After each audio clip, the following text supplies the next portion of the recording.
evening, and welcome to Gear Watch, where innovation meets inspiration.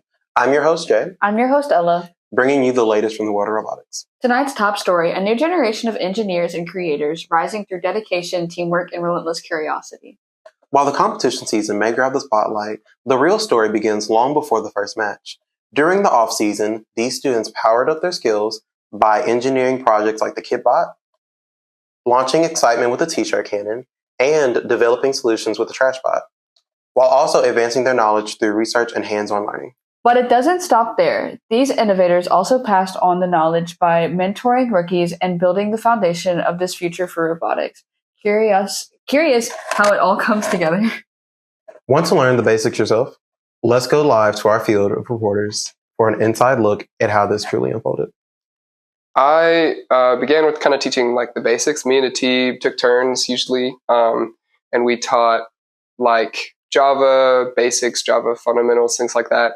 And then after that, we moved on to like the specifics for robot programming, like like how to set up a motor in code, and how to use them and connect them to buttons, and things like that. So me and Gavin kind of decided to make our sort of our own curriculum. So Gavin kind of did the more hands-on teaching, looking at code itself. And me personally, I made a bunch of presentations to kind of teach the rookies that came in the fundamentals of the robot, such as the main breaker, how to turn on the robot, how to turn off the robot, what a battery looks like, what does the battery do, basic information about motor controllers, how motors work, motherboards like the Rio, what they do on the robot, just basically all the basic functions of the robot. Also gave presentations on the fundamentals of coding, teaching them Booleans, strings, or integers. That's impressive work from Gavin and the team, but with multiple projects running and new members learning the ropes, how did you organize your time and decide who handled which task? We handled our time management by like setting up like what each person was working on. And I tried to remind them at the beginning of every meeting, like, this is what you're working on today. And this is what it would, and continue working on things if they had to continue working on them. And I wasn't always like the best about it, I'll admit. And that's something I want to get better at, is our time management, maybe setting like deadlines and things, and having more like strict planning out for what we want to get programmed each week. As teaching and innovation expand, the outlook for robotics rookies remains strong, but growth doesn't stop there. While rookies are learning the fundamentals, veterans are evolving their skills as well, pushing the limits of what this team can achieve. So what did our members take away from the season? Let's take a look at what some of our team members learned this year. I learned a lot of things throughout my year in robotics. I learned how to work with people, how to communicate with people effectively. I also learned how to just interact with people on a daily basis. Throughout my year in robotics, I matured, as most people do throughout their years in high school. And overall, I'd say a lot better than when I first started in robotics. I learned the in and outs of all of the awards, because I would read over it all the time and I would just learn what they are and how teams achieve them. There are a lot of ways we can be better. Better teaching, better in outreach. We can inspire people better, and we can be more organized as a team, specifically in build, right? We spend a lot of time just looking for things, and we need to get more organized. And we've tried that in past seasons, but we really need, instead of just telling people to go organize, we need a specific way to organize. Also, I think what I learned during the off season was kind of like how to research and like how to problem solve. I think I got a lot better at that. And I think that's the main thing that contributed to this year's robot and its programming, is like my ability to problem solve and like work through like issues that we found. With all of this learning and growth, it raises an important question. Where does all of this lead during off-season? Without the pressure of competition, what innovations can still come to life? What kinds of projects can be designed, built, and tested without relying on a full competition robot? Let's explore how creativity and engineering continue even beyond the arena. We want to make sure that everybody is working on projects, but also those projects get used. So it's difficult at first because they give us a theme. We're kind of doing a stab in the dark until the game itself is released in January. So like this past year, we went with age, and we thought it was like based on the previews, it was going to be time related and a lot of like sand and clocks. But then our game really didn't have much to do with it. So we incorporated it into button designs, or each subgroup is a little bit different with business. We try to make sure that the products on Canva that are produced are used somehow, that they're critiqued and used somewhere, either on the robot or as a button. So we also have things like the trash bot that we built that was like a community service thing that the city wanted us to do, Western City wanted us to build. And so we took a robot and built a robot where it could, pick up small pieces of trash and kind of store it in a bin.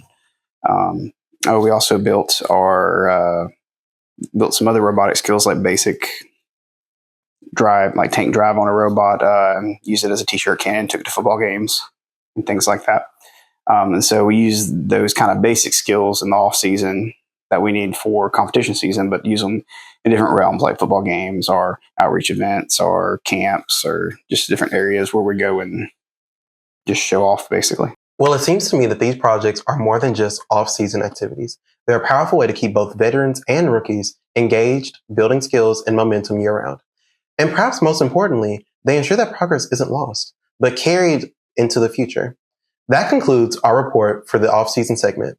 Now, if you would, please direct your attention to our outreach section, where the impact of robotics extends beyond the team and into the community.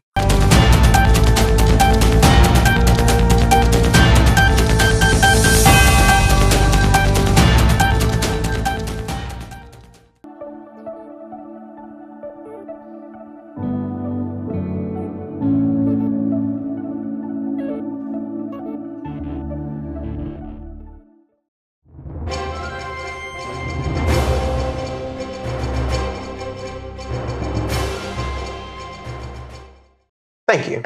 Now shifting our gears to outreach. There's a lot to unpack here. Before we take a deeper dive, I'd like to highlight a story that recently crossed my desk. First, Lego League. Apparently, Magnatech not only mentored an FLL team, but also hosted a competition that brought together several other teams in the area. I have had multiple reporters look into the story, gathering insights and reactions from those involved. Let's go to them now for a closer look. I played multiple roles in FLL. I was a FLL mentor for our team, and I was the rescorer for the FLL field. That all started with the fact that me and someone else was basically thrown into a Zoom meeting every week for our certification to be able to mentor them. And then once we had got that, which was a long process, we had finally been able to start our own FLL team since we had the people and the mentors for it. That experience was fun but chaotic. We were working with kids, so there was a lot of redirecting, but once they really got into it, they didn't really need that much directing.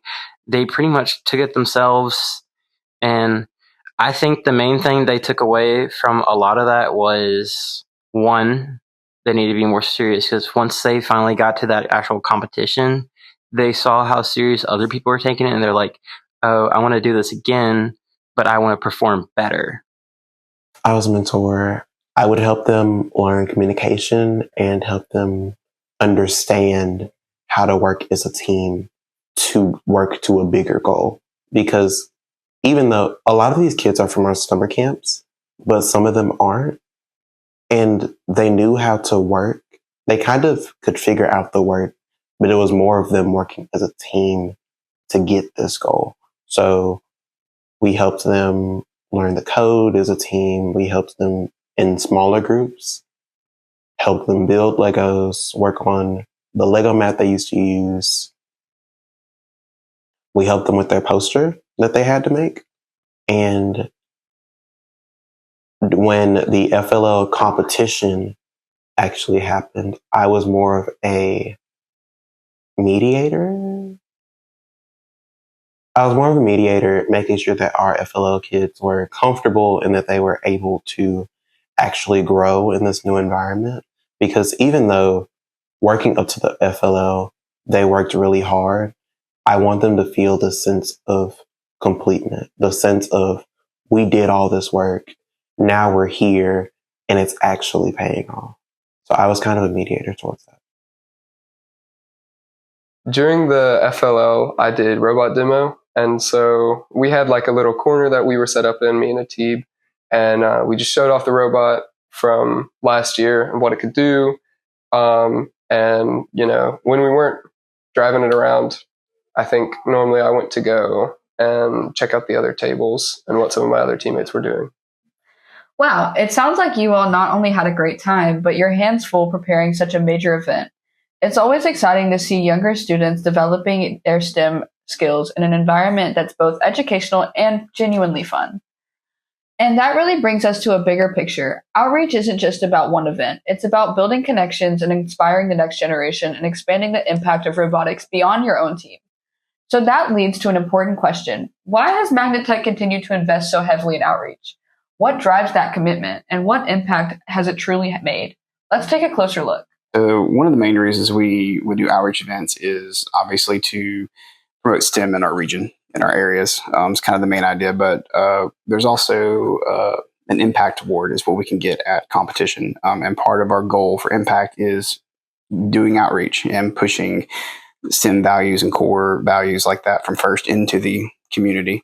It also helps us teach like younger children kind of like the mechanics of like kind of how like robots work or just general industrial machinery and the basic moving of parts and gears and how basic coding works, and just kind of understanding that just because you build it doesn't mean it's going to do what it's supposed to. You got to have a control as well that you have to create, and it takes several pieces to get a big project like that moving, even if it was like our Lego League things that we did, even on that small scale of getting them to get the robot to just drive forward and pick up a Lego or something, you know. It still took practice and time, even on that scale. So it's evident that outreach is a key driver in expanding STEM throughout the community.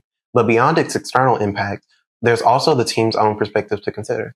How does it feel to be on the front lines of that effort, encouraging curiosity, sharing knowledge, and inspiring the next generation of innovators? What does promoting these values mean to you as a team? Let's hear directly from our members and about their experience and what outreach means to them. It made me feel really good because I know that we live in an area that STEM isn't always an accessible thing. And watching these kids see us do things with STEM and then seeing them do the same things and grow in that STEM environment is really incredible to watch. And seeing their faces light up when they walk into our building or when they see us out or when they hear about things that we've done, it really means a lot. It's so fulfilling to watch people actually click that, oh, this is STEM. And it's wonderful to see people actually be like, I think I like STEM. Because you see it so much with kids, but you see it with all ages too. Because we really don't have STEM in our system. It's not there, honestly. And to watch people actually get it and to see parents be proud of their kids for getting it, it's amazing to me. It's clear the team shares a strong belief that STEM should be spread throughout the community, creating opportunities for more students to explore and engage with robotics. But that raises an important question. How has that outreach evolved over time? Has participation grown and an interest increase, or have there been challenges along the way? Has the team expanded its efforts to redefined its focus to make an even greater impact? To give us a closer look at the picture, we now have one of our representatives for insight into how outreach has developed over the years. So outreach has been increasing every year. That is kind of my go-to baby is community service. So we started in 2003 is when I was the first coach. We started with summer camps that year. We did our showcase, which was the only outreach event that the team had in the past. And we also began meeting with the city officials and started building relationships with them. And we worked our way up to 2024. We added some STEM days. We started reaching out to middle schools, doing tours of our building. We added our community service, not community service. We added our open house events where we invite sponsors and parents to come look at the building and see everything that we do in every aspect of the team. And in 2025, we have jumped up to 23 events. And this year, we're already in 2026, adding an additional summer camp. So we're looking at 5 summer camps where in the past we've only had 4. That's an incredible level of growth over the year and a true testament to the team's dedication to outreach and community engagement. With so many events, initiatives, and opportunities to connect, there have to be some standout moments along the way. So what moments left the biggest impact? Let's turn to the team and find out what they consider their outreach highlights.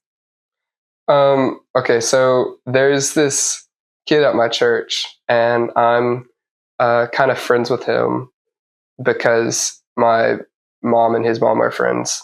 They go and like hang out sometimes, and he is really, really interested in STEM. And he comes up to me at church sometimes, and he asks me questions about robotics, and he talks to me about what the middle school is doing in terms of their Lego like robotics team. And he'll tell me about like how the competitions are going and what he's built and like how he's learning. And it's just really awesome to get to talk to him. And I don't know if I'd say mentor, but like have that kind of effect where it's almost like I've kind of inspired him because, he's come to our outreach stuff. And I think that's how he initially got interested in STEM, was coming to our outreach stuff and being like, seeing us. And then when we helped set up the FLL team at Westridge, I think he goes to Westridge. It was like, he was able to access that. And so now he's learning about STEM earlier on in his life. Well, not learning, but having experiences with STEM and getting involved in STEM earlier in his life than I was. And, that's setting him up for good careers. And, I think he'll like this and he'll stick with it. And I think that's great. And it makes me super happy.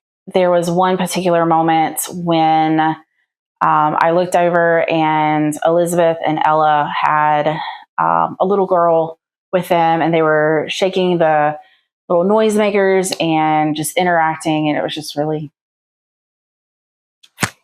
really wholesome.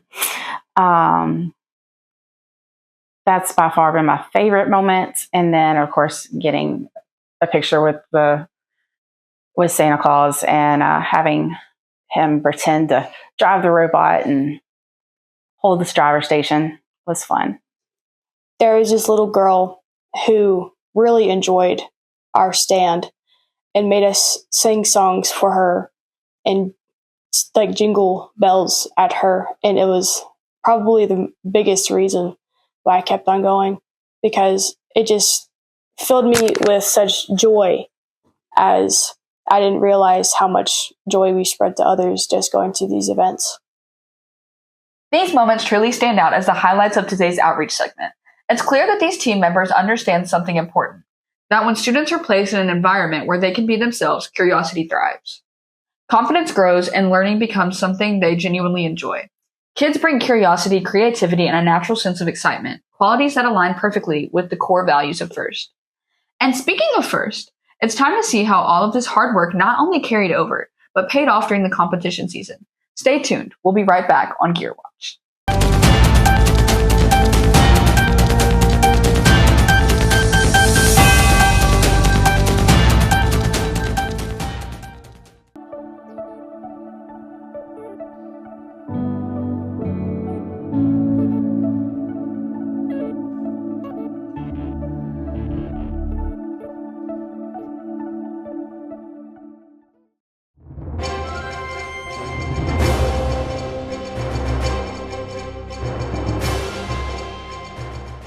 Welcome back to another section of Gear Watch. To recap, we've taken a look at how Magntech operates beyond the competition season, building skills in their off-season and making a meaningful impact throughout outreach in the community.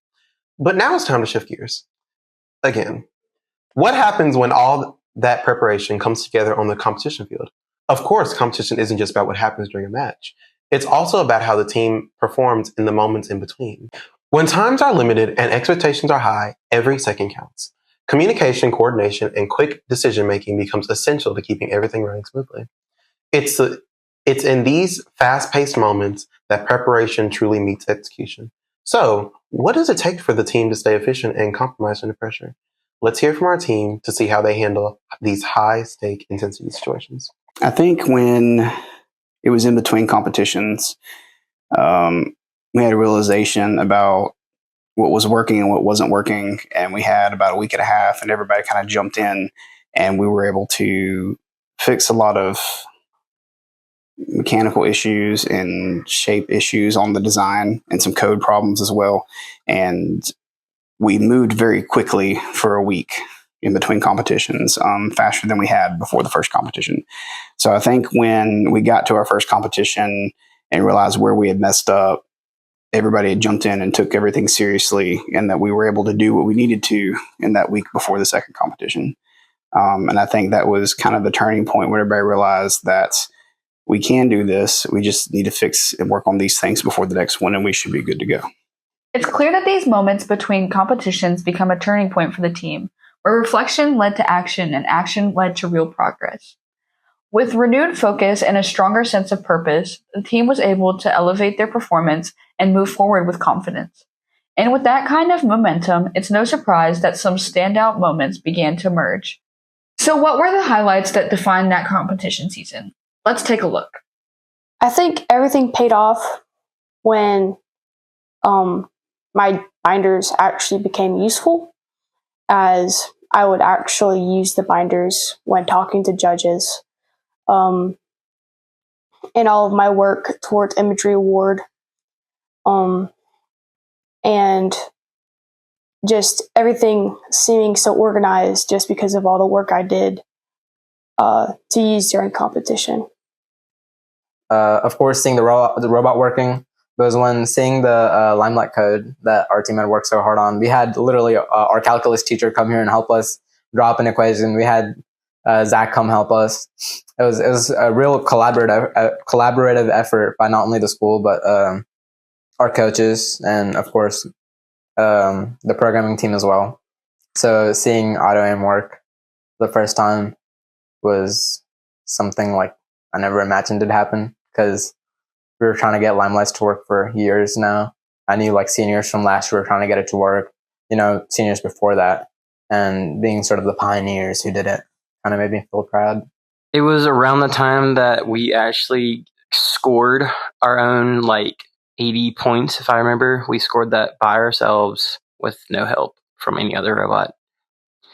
It was a achievement because our first comp, we barely were able even to break double digits. The second comp, we finally broke that, and we nearly got the ranking point by ourselves. Like I mentioned, we really only had defense bots, and not a lot of them were actually funneling the field towards us. So I count that as a win in our book, and I count that as it's worked. Great. I love to see it. The point in which it came to me that everything had paid off was when we finally won that award at Bayou, and watching our team get up and go shake hands, give high fives, give fist bumps, and accept this award was incredible. And watching other teams interact with us and watching people come up to us and ask questions about our pit or about things that we've done or about pieces of our robot, and working with other teams to work on their media or to work on something with their robot. Just seeing how people, how our team interacts with others, really opened up a light. As somebody who had to work on giveaways from January to March, everything paid off when we got the imagery award. Considering that not half of imagery, but some of imagery is giveaways and looks in general. And that's what business focuses on. Sounds to me like competition season was a success. A functioning robot, consistent scoring, and an award to top it off. But with achievements like these, it raises an important question. What does the team have planned for the future? Where do they go from here? Let's find out. Oh, wait a minute. Hold on. We have a breaking news report coming in. It appears that a new development has just emerged from the team. Reports indicate that a custom scouting app has been created. This could be a major advancement in how the team collects, analyzes, and utilizes match data in real time. If confirmed, this innovation has the potential to significantly impact strategy and performance moving forward. Let's go live to the reporters to learn about this new insight.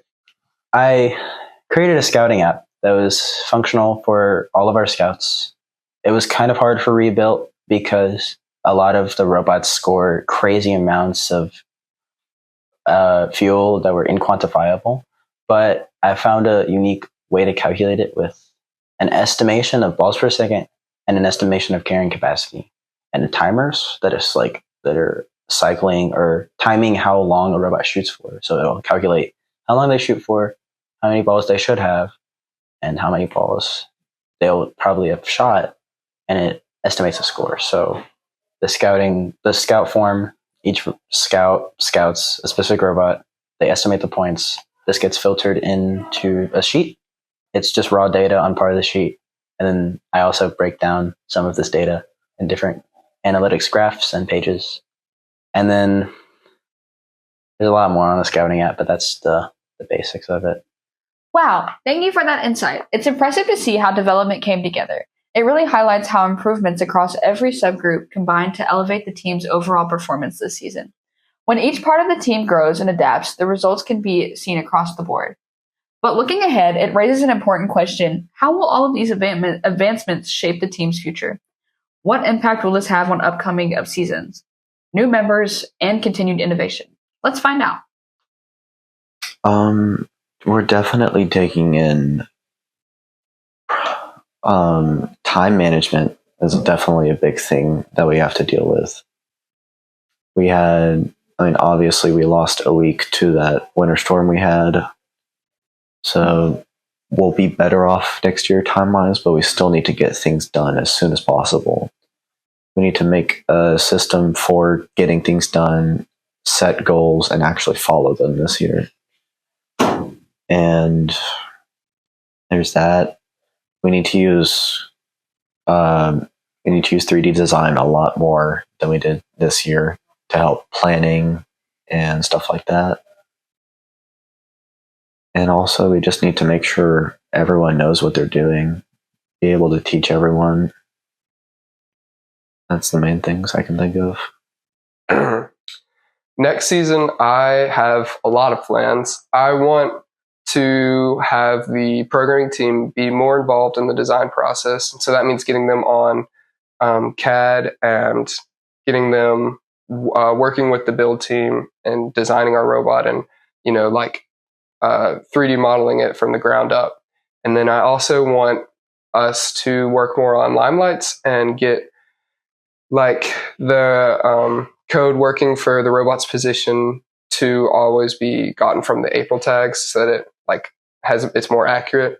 And then I want to do more research on different things like the limelights. And there was a lot of cool stuff that new teams were doing that was new.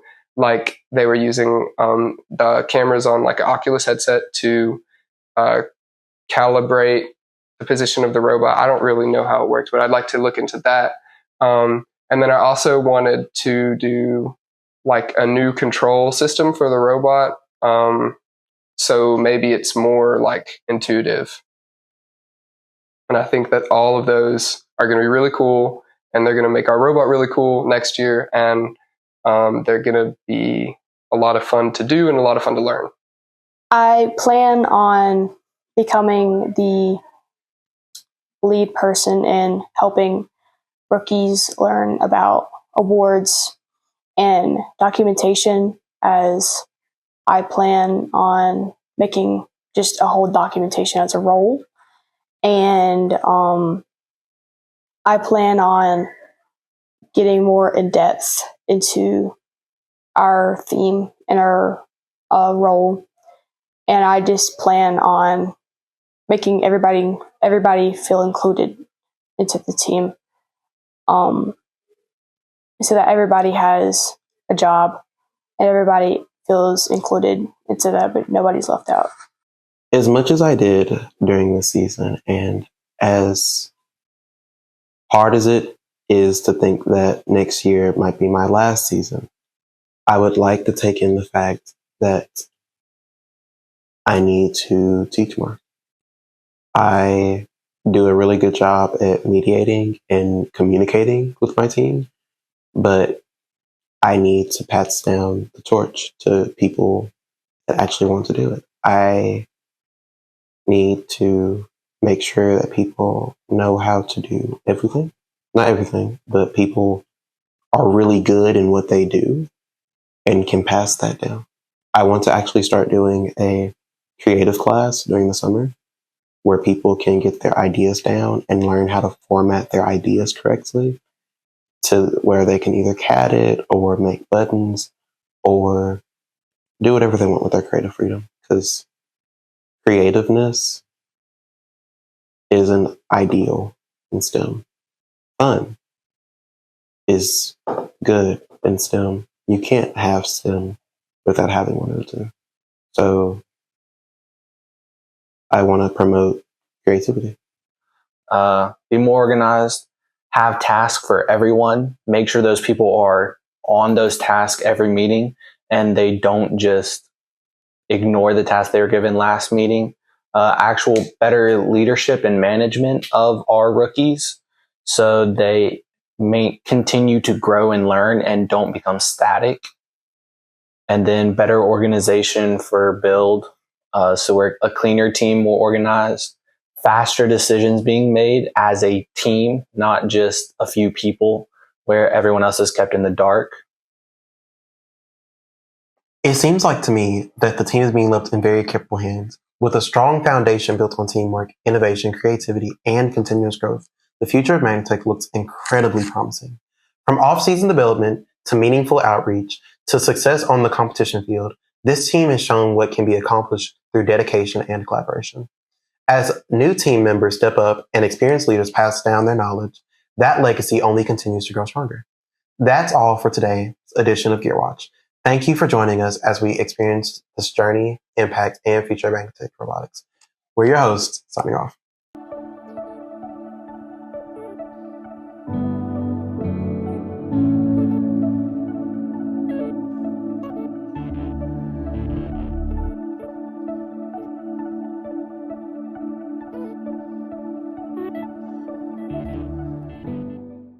Welcome everyone back to a Deep ASMR video.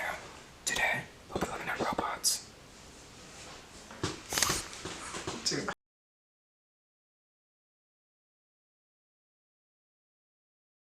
Oh, Brandon! Oh, Brandon! Oh, Brandon! Why did Emma and Taylor come? Brandon! I did wrong.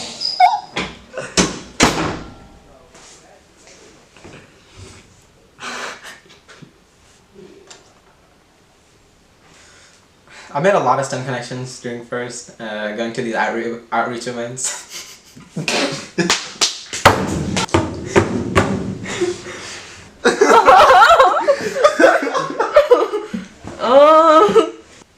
What was your favorite outreach event and why? Team! What was your favorite outreach event and why? I couldn't pick a favorite one.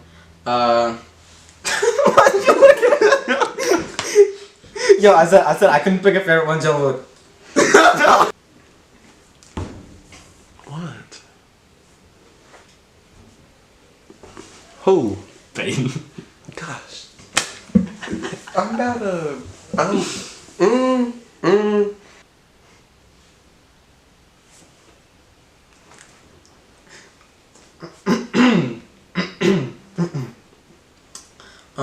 My favorite part of competition. My favorite part of competition. My favorite part of competition was when the robot broke down. The team! My favorite part of competition was the multiple times the battery came loose or the belly plate fell off. What? I'm kidding.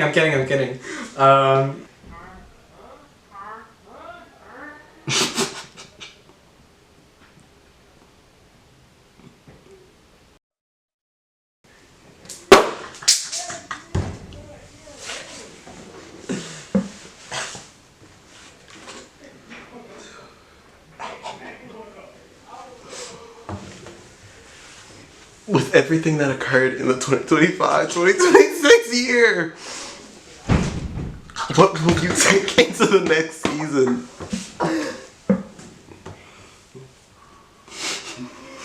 Can you repeat that? Okay, I guess so. Yeah. Yeah. Yeah. Yeah. Yeah. Yeah.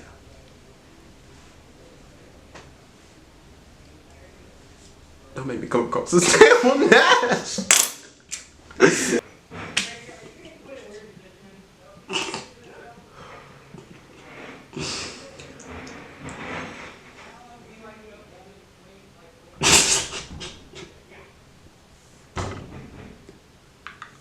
Stop looking at me like that, please. Jalen, I'm too joyous to have somebody looking at me like that. Our gracious professionalism was fun to explain to the other teams, even though it didn't really catch on at the competition. The point in which everything occurred to me.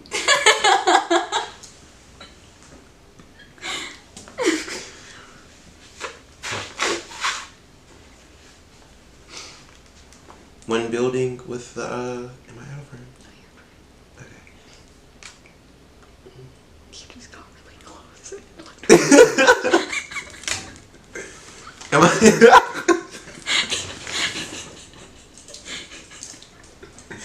Am I in frame?